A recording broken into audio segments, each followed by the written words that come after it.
Welcome, everyone, to episode 165 of Just Joshing. I am your host, Joshua Pantelleresco. I write stuff and podcast too.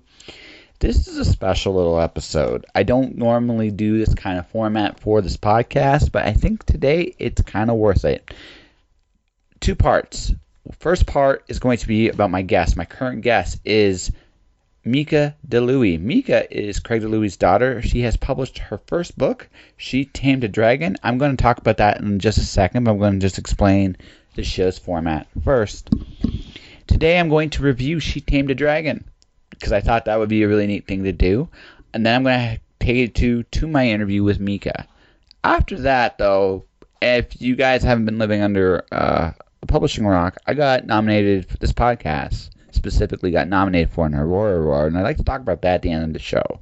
So, two parts. The book review, the interview, and the Aurora Awards. So, Aurora Awards. Bleh. Tongue twister. Gotta love it. So, without further ado, let's do this right. So Craig tells me about his daughter who wrote her own book at 10 years old. Now, I gotta say something here that like, no matter what it takes, like what people like in terms of ability, talent, I joked online that she's better than me, but I gotta say honestly, a 10-year-old putting out a book, there's nothing more impressive than that. It is like, I looked at that, I thought about myself at 10 years old. I couldn't do it at 10 years old. Mieka is incredibly talented. But the story, She Tamed a Dragon, is about a little girl named Alex, whose parents are secretly wizards, and she has this rare ability to be a fire wizard, and she can summon a dragon. Now, an old friend of hers finds her, and turns out that he did not have so much fun growing up as she did, or the fortune of a good family that she did, I should say, and is now trying to take over the world and using Alex to do it. The dragon is the ultimate ability of Alex. She has her ability to wield fire can let her summon a dragon. I'm going to say this it is energetic, it is imaginative, it is adorable, it's creative. It's 10 years old, but Mieka has a really, really strong voice. It's energetic, it's playful, it's fun. I mean, the book is a lot of fun to read. I feel that given the chance, given a real chance, I should say, she's going to become an amazing, amazing novelist if she chooses to go down this path. And I really encourage anybody to go to Owl's Nest Books to buy this book. Now, this book is only going to be available at Owl's Nest Books, as far as I know. The reason being, Mieka, all the proceeds to this book are going to a charity. Now, they haven't fully decided. As it stands right now, it is probably going to be the Mustard Seed. In the event, though, it might be something else. I do know this. It will likely have to do with the homeless in Calgary. So anybody that buys this book will be donating to a really worthy cause. And that's for the interview itself. I didn't know what to expect. It's a little bit of a different interview because she's 10, and I'm not going to be able to do the life, liberty, and pursuit of happiness questions I do with some of the adults I have on the show. But I was really surprised when I walked into the door. She's energetic. She's, again, a lot like the person in the store. The story itself, energetic, passionate. There's a very magical quality to her. So, Mieka, if you're listening to this, it was truly a pleasure to talk to you. So let's get to that interview, shall we? It's on. So normally I ask what incriminating crimes you committed, if they're good, to list them. But since you're 10, I'm guessing you haven't really done that. So why don't you tell people a little bit about who you are? Oh, okay. So my name is Mieka. I'm 10 years old, and I just wrote a book, and I'm really happy about it. And and I live in Calgary, so that's good. That's good. Okay, we'll leave it there. So I'm going to ask this. See, at 10 years old, I was not mature enough to write a book, right? I just wasn't. And so what prompted you to want to write a book first off? And how were you able to maintain the ability to finish it? Because us adults struggle with this one sometimes. Okay, so it was partly my determination to finish my book and see my book in a cover, because I used to write little books where my dad would write them and write the words, and I would draw the pictures. Oh. And they were little stapled books, and but I've always wanted to see my book with a cover and an actual like typed up, which I thought was really cool. It is really cool. Yeah, and also, so my dad came home one day with a book called Return of the Rats or something, I don't know. And then it was by an 11-year-old, and he made a book, and my dad gave it to me and said, you can do this if you really put your hard work to it. So I was like, wow, this is really cool. And then I came up with the idea that I've always wanted to make from a book, into a book, and yeah, it's just really been fun. Wow. So I'm gonna ask, what did you learn writing this book? That's a hard answer. I don't have a very good answer, but I don't know.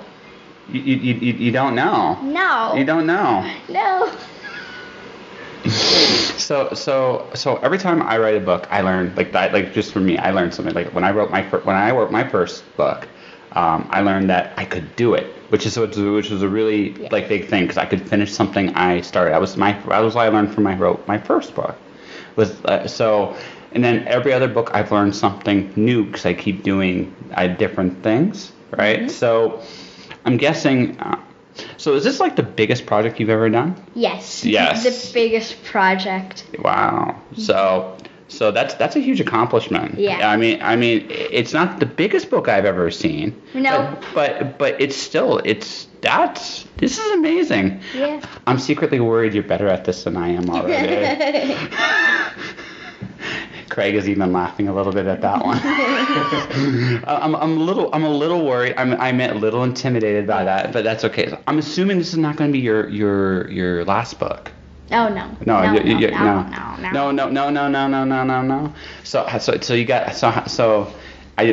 None of us writers usually have a set number of books, but do you know what your next story is going to be? I actually don't know. I have 2 ideas. Okay. One, the sequel to She Tamed a Dragon, my book right now, it's gonna be called The Fire Gate, where Alex, the main character, has a dream where these 2 people are just captured by this person, and she learned that they're breaking them, and they have no idea what it's about.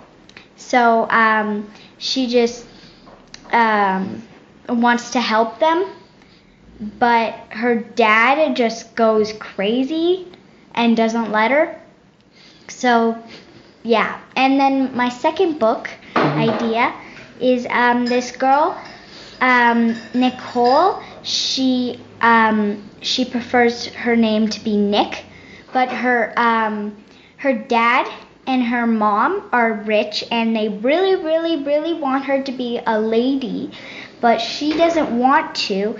And she used to go to a school, and she would change in her limousine from the beautiful makeup, and she would ruffle up her hair, and she would change into her normal clothes, and she would go to school, but her parents found that out, so now she has to learn how to fit in to a fancier school and fancier life, but she has to tell her parents what and make them understand how she feels and why she's just not he or she. She's like both. So. Okay. That's wow. Yeah. The second book sounds super mature. I know. I know. So you've always liked writing. Do you still draw? Yep. Yeah. I love drawing. Yeah. So what is your favorite stuff to draw? I always ask this of everybody every artist I've interviewed. Okay, so I really liked one point in my school semester, I really liked to doodle angels and stuff with giant wings. Yeah. But now I sort of just like to draw whatever comes to mind and whatever is whatever challenges me. Like sometimes I have this creative feeling, but I don't know what to draw, which makes me really sad. And then I just read a book. Okay. So I noticed like dragons and angels seem to have wings. So is that your favorite thing? Like, do you like wings or just? Yes, I love wings. I've always wanted to have wings so that I can fly. Yeah. It just sounds so fun. It does. Yeah. It does. I like comic books. That's my favorite thing that a superhero does is flight. Yeah. The only other superpower I would want would be super speed. Yes, and also I would love to breathe underwater because I love swimming. Yes. Yes. Yes.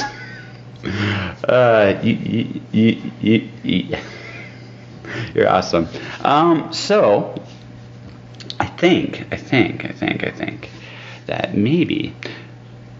So without spoiling too much, so what is She Tamed a Dragon all about? Okay, so She Tamed a Dragon's about this girl who thinks she's a normal girl and she adores witchcraft and wizardry and stuff, and then she just gets her dad comes home one day and wakes her up and says, "Yo, I'm gonna marry a witch," basically, and which is it's better in the book, not "Yo, I'm gonna marry a witch." And then she doesn't know that she's a wizard, so and then she finds out her power is fire, which fire is very very very very very a very rare power, because it's an evil power, which when she's ready she can unleash a giant dragon on the world. And so her childhood best friend came back, and he has this good cover story, but then he becomes all evil and stuff, and he wants to get her dragon to turn the world into his slavery, because he was scarred from the orphanage that he was in. Wow. With her. Yeah. So I'm going to ask this because I'm almost afraid to ask this. So you talk about some really, really big stuff. Yeah. Stuff that at 10 years old, a lot of people don't really think about. So where does it come from? The stories you read? I do read Harry Potter. Okay. And I love Harry Potter so much. And it's a little bit mature, Harry Potter. But, and also, I've always been talked to like I was older than I am.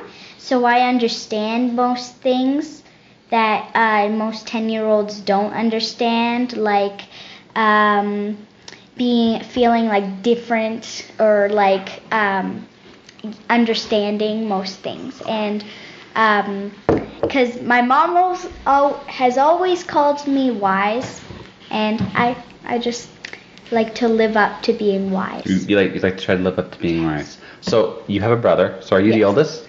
Yeah. Okay. So I'm the oldest of mine. I have a sister. Yeah. So does he drive you crazy sometimes? Mhm. But most of the time he just bats his little blue eyes and says, "Thank you, Mieka, for making my breakfast," or "Thank you, Mieka, for making my toothbrush setup." And I'm like, "Oh, whatever." And then yeah. So I enjoy that. Yeah. So you look after each other then. Yep. Yeah. but it's not when we're wrestling in the basement. No. No, we just go. You just go at 100 miles an hour? Yeah. Yeah, I gotcha. Who wins? Well, I sort of let him. You sort of let him? Yeah, let him like have a few rounds at me, and then I go, I can do this, and then. So I'm evil. See, with my sister, I use the dreaded art of tickle poo. Oh. Yeah, it's a dreadful art. So my sister is still ticklish to this day. So I don't fight fair. So I just I will literally grab her, trip her up, and then just tickle her. Right. And this one, you never outgrow this. I'm just gonna let you know, like, you never outgrow like messing with your siblings a little bit. You never ever fully do it. And as your dad will tell you, she made me sound like a goldfish. Oh. So I mean, so she gets me back too, right? So it's just part of the dynamic. But I love her. It sounds like you love her. So I'm gonna ask this. So have you seen any of your dad's books? Well, I'm not allowed to read them because they're too dark. But my dad, he tells me the storyline, and I'm like, how do you come up with these things? You're so messed up. And it's just, I'm like, wow. I'm kind of scared to read them because. He's a really good writer. Yeah. He's a really, really good writer. Yeah. So I like his submarine series, Crash Dive. Yeah, and sometimes like I get a little sneak peek, like Charlie dived somewhere, and I don't know, but. So in the background, her dad is laughing a little bit at this interview, which is good. So that tells me this is gonna be good. So like I said, So you know where you're going. Mm-hmm. So I'm gonna ask a couple more questions. So you write and you draw. Yes. So are you gonna in the future then combine those two art forms into a book of some kind? I don't actually know. I've always wanted to share my ideas and my thoughts with the world, like no matter who you are, you're always important and stuff. So I'm thinking when I'm older, and I have the software, I can write a book about how you're actually not that different. Well, you are different, and that's good, and that's really brilliant, and you're your own person. Even though if you're a twin and you feel like you're not your own person, you are. And even if you're in a tribe and you feel like you are one person in that tribe, you're still another person. Yeah. No, it's funny. I just interviewed someone who's a twin yesterday. Oh. Yeah.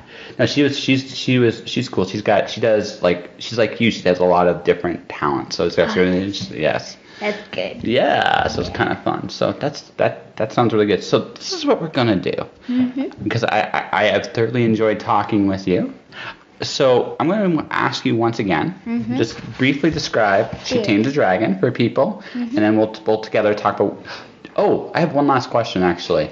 Do you know which charity this is going to go to at this point? Do you know? Yes, I do. Ooh. It's probably going to be like the a homeless foundation or something, like In From the Cold, where that's because there's children in there and families who can't. I am very fortunate to write a book and by myself and some help, and some kids aren't that fortunate to be able to write a book. So I want the money to go to their well-being and their so that one day they can believe that they can do wondrous things like me. Yay. I'm sorry. It's all right. You're adorable. You're just adorable. And I have big dreams. I know, and you know what? If you can keep them your whole life, you will be far happier than most people. Yes. Honestly. So one last time. What's your book about? And then together we'll talk about where you can find it. Okay. Yeah. So, it's about this girl named Alex who has a dad who just tells her that he's gonna marry a witch, and then she goes into this wizard family, finds out she's a fire wizard, and then which is a magical power that when you're ready, you unleash a dragon, which is banned. And her childhood best friend, he does an act where he's like, oh, I've been trying to find you. I missed you since the orphanage, because she was an orphan until her dad picked her up. And then he wants her dragon because he wants to get revenge on the people, on the grown-ups who put them in slavery in the orphanage and stuff, and he wants to get revenge. Yeah. Okay, so this can be found at Owl's Nest Books. Yes. All right, and just Owl's Nest Books in Calgary, Alberta. So, Yep. And also there's a website called owlsnestbooks.com. .ca.com, I don't know. And then you can look up She Tamed a Dragon, and then you can buy it there. All right. Yeah. So.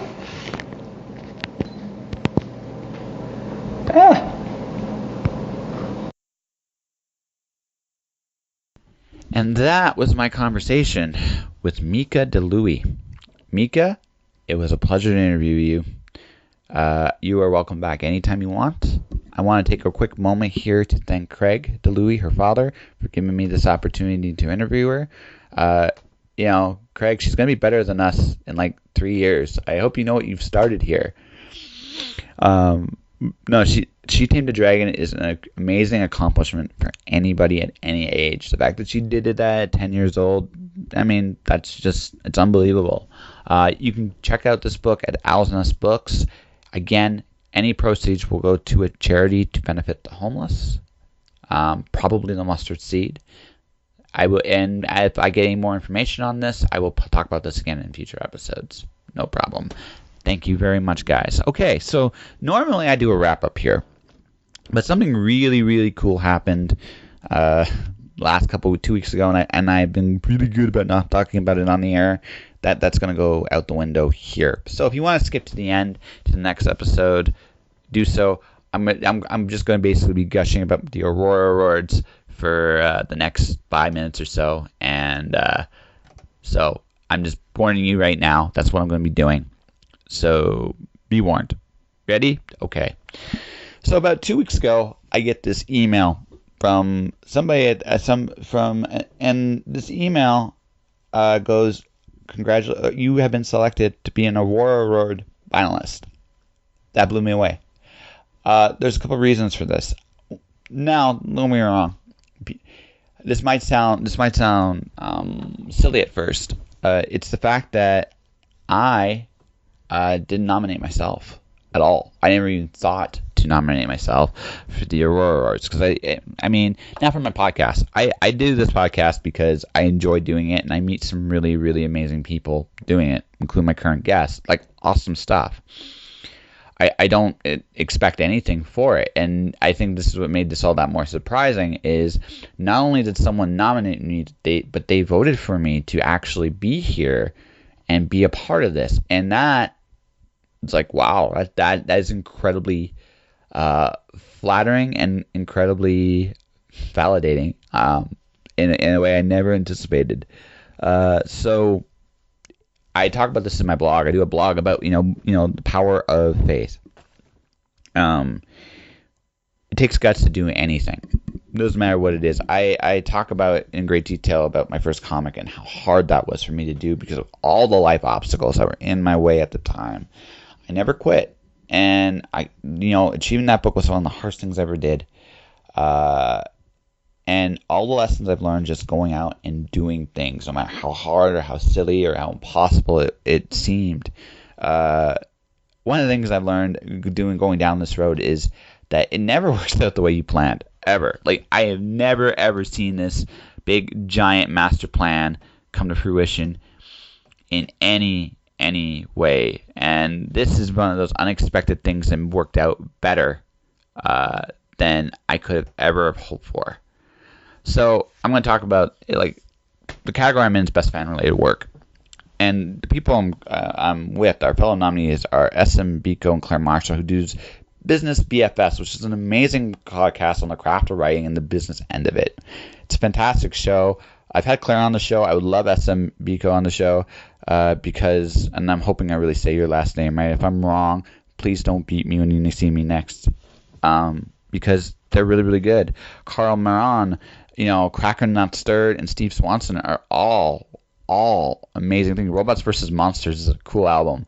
I've never seen it. I don't know anything about the monthly musical performances in Toronto, but that's cool. Like that's what goes on, and that's what is in this category, and it's pretty cool to be associated with them.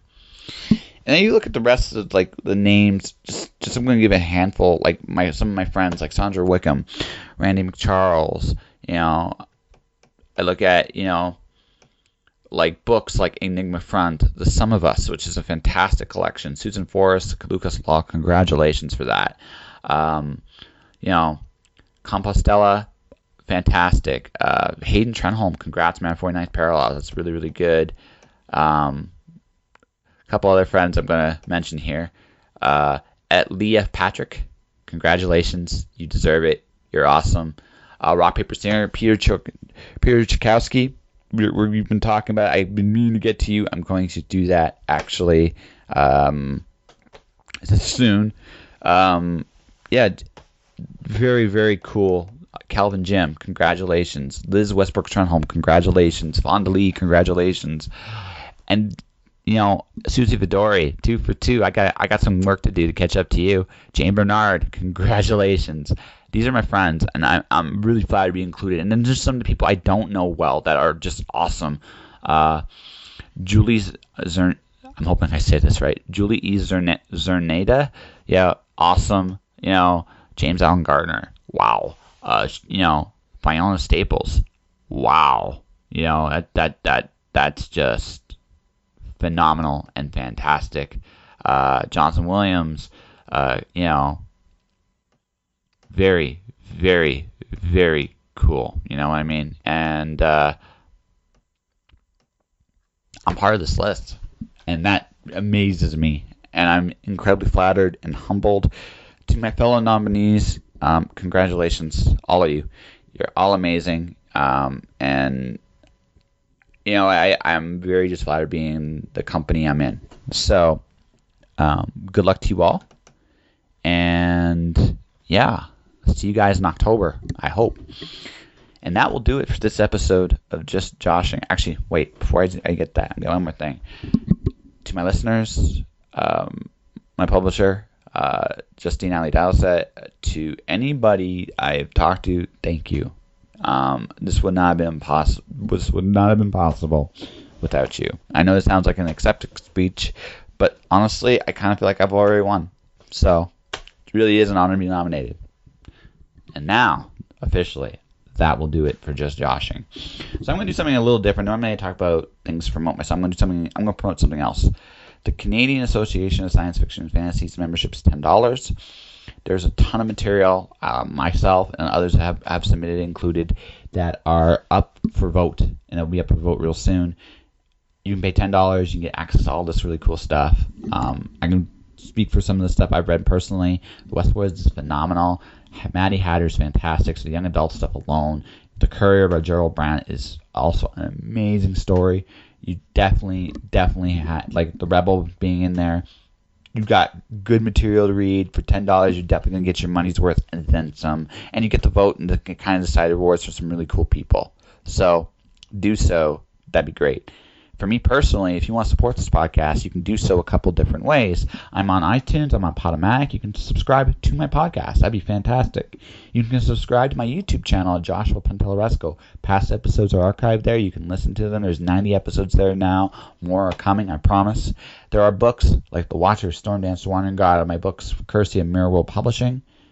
You can get them wherever books are sold, whether Chapters, Indigo, Kobo, Amazon, you name it, you can do it. or even if you don't want to support me, thank you for listening very much. I hope to see you next time. And whatever you do, cause chaos and mayhem in the best possible ways. Change the world around you. Dream with your eyes wide open. I will see you all next time. Thank you very much. Josh.